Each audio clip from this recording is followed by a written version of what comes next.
Welcome, entrepreneurs. I'm Ann Kay on my lifelong quest, Escaping Ordinary. Join me as I interview wildly successful and rising entrepreneurs that value travel as an essential influence in their outlook and mindset, and how it helps them live happy, fulfilling lives, build successful businesses, and craft their own extraordinary lives. I'm Ann Kay, and this is Escaping Ordinary. Hello, I'm Ann Kay. Welcome to the first episode of Escaping Ordinary. Today, my very first episode is going to be slightly divergent from my podcast theme. Today is very special, as is today's guest. I decided to purposely launch with this episode because it has incredible significance with me even being here with you now. You'll find today wholly embracing the raw entrepreneurial spirit, leaving security behind to devotedly pursue a passion, the desire for freedom, escape from ordinary existence, and successful realization of dreams. Today we are going to celebrate light and hope in a dark place. Today I have the extreme pleasure to introduce you to a man that represents a mission that I became aware of last year at ClickFunnels' Funnel Hacking Live event, a mission that influenced me to my core, and through this inspiration actually changed my path, not specifically to it, but having it touch the part of me that says, I don't matter, the message and its influence matters, which ultimately helped in bringing me here to my first podcast today. Garry McIntosh is the development manager of OUR, Operation Underground Railroad. Garry is an experienced growth and administration executive. Prior to joining OUR, Garry served as Chief Operating Officer of Intiva Health. Garry has over 8.5 years managing healthcare and software teams. Garry places a high priority on cultivating integrity and positivity in the workplace. Welcome, Garry, to Escaping Ordinary. I'm honored to have you here representing Operation Underground Railroad and the amazing accomplishments and ongoing mission to eradicate child sex slavery and human trafficking around the world and here in the USA. Thank you so much. It's great to be here. I love what you're doing with Escaping Ordinary, and I'm so honored to be here with you today to discuss our mission and why we exist. First off, thank you for agreeing to come to talk more in depth about Operation Underground Railroad's important operations. I'm looking forward to asking you about the achievements and the goals for the future. But first, I need to ask you a question. What was the impetus that started the organization? Absolutely, yeah. And it really comes back to two people, and both of them from Haiti.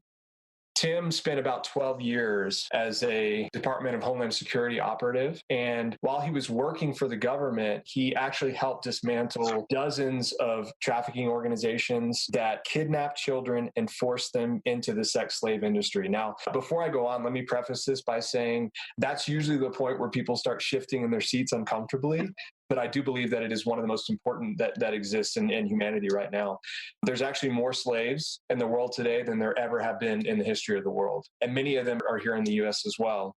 It's amazing. So Tim, working as a U.S. agent, we have laws in the U.S. that are good laws. They're jurisdictional laws. And basically, if there's no connection or nexus to a case outside of the U.S., it's not possible for us to garner resources and actually run missions. And Tim would run into situations like that. But there was one particular boy that was born in Utah, and he was born while his father was training to be a pastor in Haiti. And they moved to Haiti to start a church there. And this boy, one day after service, went missing. And the pastor, his name is Gesno, did not know what to do. Local law enforcement there was not really equipped. They didn't have the resources to find missing children, although that was a common occurrence at the time in Haiti. Tim read an article about this boy while he was working for the U.S. Department of Homeland Security, and he thought because the boy was born in Utah that he might be able to get U.S. connection to that case. Mm-hmm. So he goes and he meets with Gesno. He learns about Gesno's history in his past and how his boy Gardy went missing. And Tim was so impacted by that conversation, so impacted by Gesno's story. Gesno would literally spend his nights walking the streets of Haiti. He would go into the darkest neighborhood he could find, just praying and hoping that he would hear his son call out, hear him laughing, hear him crying, and be able to find him. And his hands were tied. He was on his own. So Tim was so compelled by that story that he made him some promises. He promised him that he was going to find Gardy, that he was going to find this boy. Now, unfortunately, there was not a U.S. connection to that case. It was a Haitian crime. It was not a U.S. crime. And so Tim was left with no options to help this amazing man, Gesno, find his boy, Gardy. And in conversations with his wife, Tim will tell you that many of the good decisions that led to Operation Underground Railroad really came from his wife and through conversations with her. For her, the answer was simple, that he needed to leave his pension, his badge, his salary, all of his security. He had kids at the time.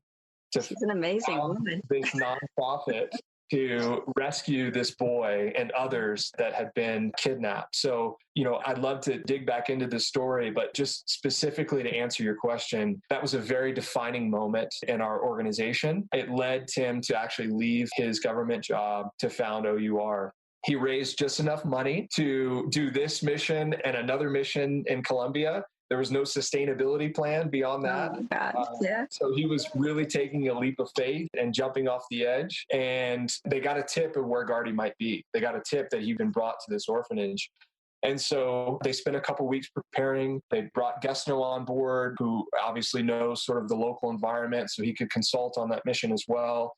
A little side note here. The reason why Tim and his other volunteers who are ex-Navy SEALs, ex-law enforcement, ex-special ops individuals, the reason why they're such good undercover operators is because U.S. is the highest demand for child pornography. It's usually white males that are going to these other countries and buying kids for sex. That's horrific.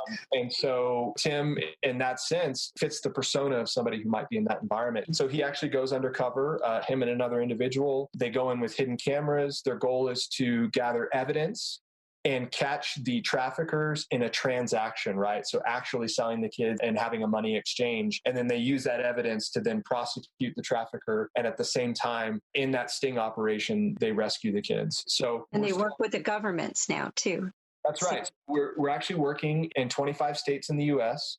and 24 countries around the world. So a really important note that you're making, Anne, is that we're not vigilantes. So we don't go into places that we're not invited. And so typically the relationship with local law enforcement and those government officials in those other countries, and we act as consultants, informants, undercover agents. And so we're always invited into those situations. We can partner with those law enforcement. Things will actually stick when you go to arrest them or whatever. That's exactly right. Yeah, we always want to put ourselves and those local law enforcement in a position that they can prosecute and arrest the traffickers. So, Anne, we're still on the search for Gardy. Still haven't found him. He wasn't at that orphanage. We rescued over 20 kids that day. And I'll tell you the most amazing aspect of this story is that Tim had to sit with Gesno and give him the unfortunate news that Gardy wasn't at that orphanage. And they cried together for about a minute. And then Gesno perked up and smiled. And Tim said, "Why are you smiling?" And Gesno said, "If I have to lose my son to rescue those kids, it will have been worth it." And that statement is really the launch pad for us as an organization. Gardy is a hero of ours, and Gesno is a hero of ours because we continue to fight that fight for the other 2 million children around the world that are in sex trafficking. Our organization will exist until those 2 million children are liberated. Oh my, well, I can't do much, but I can do my little part to at least bring this news to other people. One of the things that I also found fascinating, and we'll have to go into it because we're running short on time now, but the fact that you don't just rescue the children. Once you get them and once the people are prosecuted, you now rehab those children. They're not just turned back into a system. That's right. Yeah. So statistics say that about 80% of individuals who are rescued from trafficking situations, if they don't have the proper support system, if they don't have a financial outlet to cling to, then they're actually going to end up in some sort of traffic and slavery situation again. So contrary to popular belief, we actually will not rescue a child until we have a vetted aftercare home available for them. So the first thing we do when we come into a new country or in a new state here in the U.S. is we partner with local vetted aftercare centers that can support those children once they're rescued. And we've even provided resources to them. We've started providing education resources as well. We basically ask them to dream about what they want out of life, and then we do whatever we can to make that available to them. So one of the individuals I have aftercare story about is an individual named Samuel. His name's changed for confidentiality, obviously, but He was actually one of the first kids that was rescued in one of the missions I alluded to earlier. And I'm going to share a little bit of Samuel's story. So Samuel was rescued that day by Tim Ballard and team. Mm-hmm. It was a very difficult day for Samuel, but it really led to his life changing forever. These are Samuel's words. I went to the aftercare home and I did every program and class that they offered. I was so hungry for knowledge. I attended hair and makeup school and I earned my license. And I'm currently cutting hair at a high-end salon in a hotel in the city. Yeah, even Tim came and visited me and he let me cut his hair on that day. Samuel has also helped some kids on the street who've been in trouble with trafficking, directing them to aftercare support.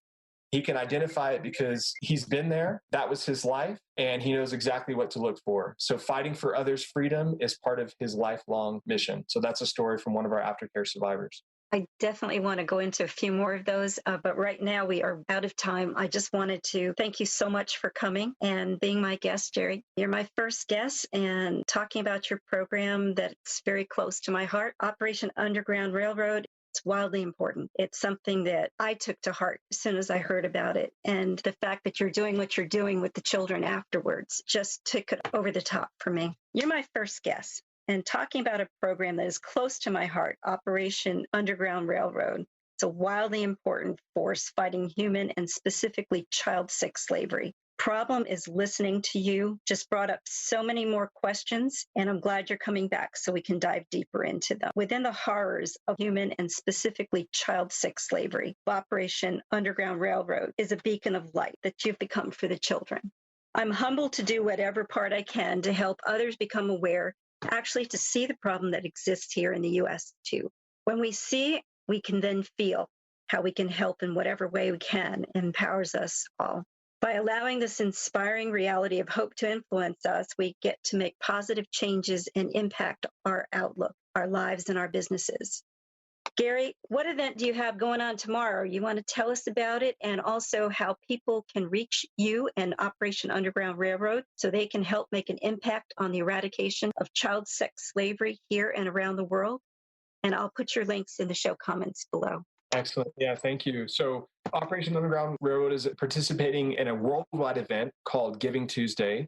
The powers that be in the nonprofit world host a Giving Tuesday every year. Usually it's in November or later in the year, but due to unprecedented needs caused by COVID this year, nonprofits worldwide are coming together on this day of unity, May 5th, and OUR is participating in that. So what we're asking is for individuals to go to our website, ourrescue.org. That's ourrescue.org. /join-the-fight. Join the fight.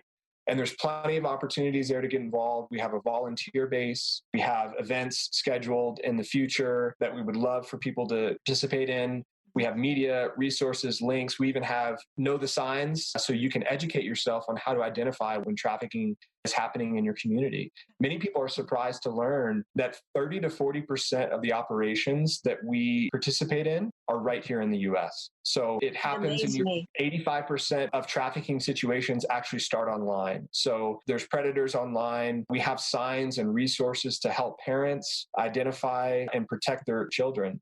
Not to be an alarmist, but it is important. One thing I even try not to do is to put my own kids in that situation because I don't have brain space to imagine what a parent might be going through learning that their child has been abused in that way. As little as $5 a month. And surprisingly, 30% of our operations are actually supported by our Abolitionist Club. So it's very important. We love our ABS Club, and you can help us to eradicate modern day slavery. So join the fight. Thank you so much. Thanks so much for listening to this show. It's been great to have you here. And if you liked what you heard, please hit the subscribe button now, like, share, and leave a rave review below. It would be most appreciated. And don't forget to join us next week. I can't wait to introduce you to my next guest. While you're at it, head over to Facebook and join the Escaping Ordinary group. You'll find the link in the episode notes. Once you're there, you'll be able to interact with me and like-minded entrepreneurs also looking to escape ordinary. Oh, and when you join the group, you'll get a special gift designed especially for those escaping their ordinary. In the meantime, be looking for those precious gems of inspiration all around you. when you're traveling the world or just going around the corner, and start filling your treasure chest of insights.